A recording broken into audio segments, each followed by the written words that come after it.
আসসালামু আলাইকুম প্রিয় ভিউয়ার্স। আমি মোহাম্মদ মেহেদী হাসান স্বপ্নের জাগরণ ইউটিউব চ্যানেল থেকে সবাইকে জানাচ্ছি আন্তরিক ধন্যবাদ।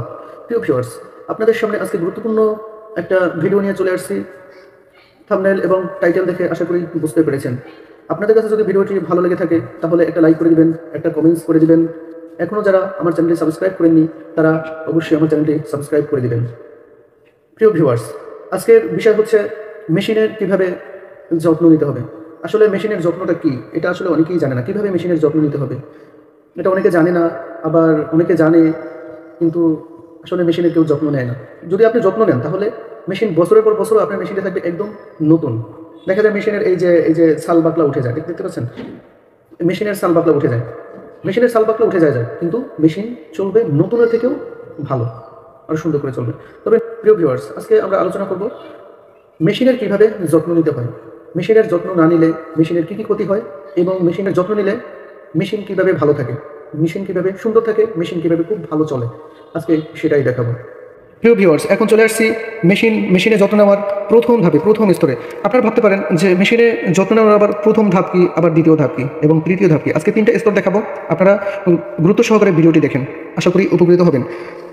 প্রিয় ভিউয়ার্স, প্রথমে কি করবেন, আপনাদের যে নিডেল প্লেট আছে, একটা স্ক্রু আছে, একটা স্ক্রু আছে, দুইটা স্ক্রু খুলে নেবেন। দুইটা স্ক্রু খুলে নেওয়ার পর প্লেটটা খুলে 1 দিন 2 দিন অথবা 3 দিন পর প্রত্যেক দিন যদি পরিষ্কার করেন সেটা আপনাদের জন্য অনেক ভালো, অনেক বেটার হবে। আর আপনারা যদি সেটা না পারেন, অন্তত 3 দিন পর এই প্লেটটা খুলে নেবেন। প্লেটটা খুলে প্লেটের ময়লাগুলো, নিচের যে ময়লা আছে সেই ময়লাগুলো পরিষ্কার করে নেবেন। আর আপনারা যদি এই প্লেটের ময়লাগুলো পরিষ্কার করে রাখেন তাহলে আপনাদের মেশিনে স্কিপ মারবে না, ড্রপ পড়বে না, তারপরে সুতাকাটাও অনেকটা কমে যাবে। তো আপনারা যদি পরিষ্কার না করেন তাহলে কী হবে, আপনারা যদি পরিষ্কার না করেন তাহলে ময়লার কারণে নিডেলে লুপ হবে না, আর লুপ না হওয়ার কারণে আপনাদের মেশিনে স্কিপ পড়বে, আপনাদের মেশিনে ড্রপ মারবে। এখন চলে যাব মেশিন সুস্থ রাখার, মেশিন সুন্দর রাখার, মেশিনের যত্ন নেওয়ার দ্বিতীয় ধাপে। তো দ্বিতীয় ধাপটা কি সেটা এখন জেনে নিব। প্রিয় ভিউয়ার্স, মেশিন যত্ন নেওয়ার দ্বিতীয় ধাপ হচ্ছে, আপনারা সবসময় এই যে দেখতে পাচ্ছেন এই একটা পয়েন্ট, তারপরে দেখতে পাচ্ছেন এই একটা পয়েন্ট, এই যে দেখতে পাচ্ছেন এই একটা পয়েন্ট, এই একটা পয়েন্ট, তারপরে দেখতে পাচ্ছেন এই যে এই একটা পয়েন্ট, এই একটা পয়েন্ট।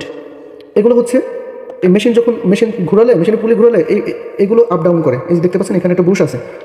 তো আপনারা কী করবেন, এই প্রত্যেকটা পয়েন্টে অয়েল দিয়ে দেবেন। এই যে দেখতে পাচ্ছেন এভাবে এভাবে এভাবে এভাবে করে প্রত্যেকটা পয়েন্টে, এই যে কয়েকটা পয়েন্ট আছে প্রত্যেকটা পয়েন্টে আপনারা অয়েল দিয়ে দেবেন। তো আপনারা যদি অয়েল দেন তাহলে কি হবে, আর অয়েল না দিলে কি হবে সেটাও আমি আপনাদের বলে দেব। আপনারা যদি মেশিনে অয়েল না দেন তাহলে এই পার্টসগুলো শুকিয়ে যায়। এই দেখতে পাচ্ছেন এই বুশগুলো, এই পার্টসগুলো শুকিয়ে যাবে, এইগুলো শুকিয়ে যাবে। এইগুলো যদি শুকিয়ে যায় তাহলে এই পার্টসগুলোতে মরিচা পড়ে যাবে এবং এই পার্টসগুলো ক্ষয় হতে থাকবে। আর পার্টসগুলো যখনই ক্ষয় হবে তখনই আপনারা যখন মেশিন চালাবেন তখন বিকট আওয়াজ হবে, বিকট শব্দ হবে, ধীরে ধীরে শুধু শব্দটা বাড়তেই থাকবে। তো আপনাদের মেশিনের যদি এই মেশিনের শব্দ কমাতে হয় তাহলে অবশ্যই নিয়মিত এই পার্টসগুলোতে, এই পয়েন্টগুলোতে অয়েল দিয়ে রাখতে হবে, তাহলে আপনাদের মেশিনে এরকমের শব্দ হবে না। এটা হচ্ছে যত্ন নেওয়ার দ্বিতীয় ধাপ। এখন চলে আসি মেশিনে যত্ন নেওয়ার তৃতীয় ধাপ কি। প্রিয় ভিউয়ার্স, এখন আমরা চলে আসছি মেশিনে যত্ন নেওয়ার 3 নম্বর পয়েন্টে। তো আমরা যারা নিয়মিত মেশিন ইউজ করি না, নিয়মিত মেশিন চালাই না, দেখা যায় মাসে 5 দিন চালাই, মাসে 10 দিন চালাই, এভাবে যারা ইউজ করে থাকি তারা অবশ্যই মনোযোগ দিয়ে দেখবেন। যখন আপনারা বুঝতে পারবেন যে এই মেশিনটা আমি আগামী 1 মাসে আর চালাবো না, অথবা আগামী 1 সপ্তাহ গ্যাপ যাবে, এভাবে গ্যাপ দিয়ে যারা মেশিন চালান তারা কী করবেন, সুন্দর করে এভাবে একটা কাপড় কেটে নেবেন। কাপড় কেটে এভাবে অয়েল দিবেন, দেখতে পাচ্ছেন এভাবে অয়েল দিবেন। অয়েল দিয়ে এই প্রেশার ফিটের নিচে এভাবে করে ঢুকিয়ে দেবেন। এভাবে ঢুকিয়ে দিয়ে আপনার প্রেশার ফিটটা এভাবে নামিয়ে দেবেন। আপনারা যদি এটা না করে থাকেন তাহলে দীর্ঘ গ্যাপ থাকার কারণে আপনাদের যে এই প্রেশার ফিট আছে এটা জং ধরে যাবে, তারপরে হচ্ছে এই প্লেটে জং ধরে যাবে, তারপরে হচ্ছে আপনাদের এই ফিডব্যাক, এটা নিচে যে দাঁত আছে সেই দাঁতে জং ধরে যাবে। আর যখনই জং ধরে যাবে তখন এগুলো ক্ষয় হতে থাকবে এবং এই পার্টসগুলো নষ্ট হয়ে যাবে।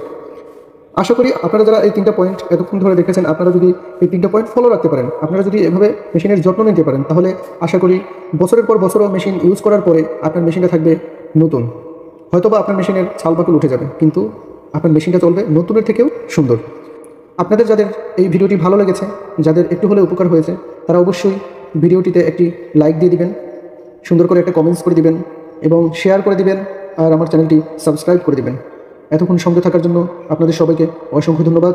আসসালামু আলাইকুম, আল্লাহ হাফেজ।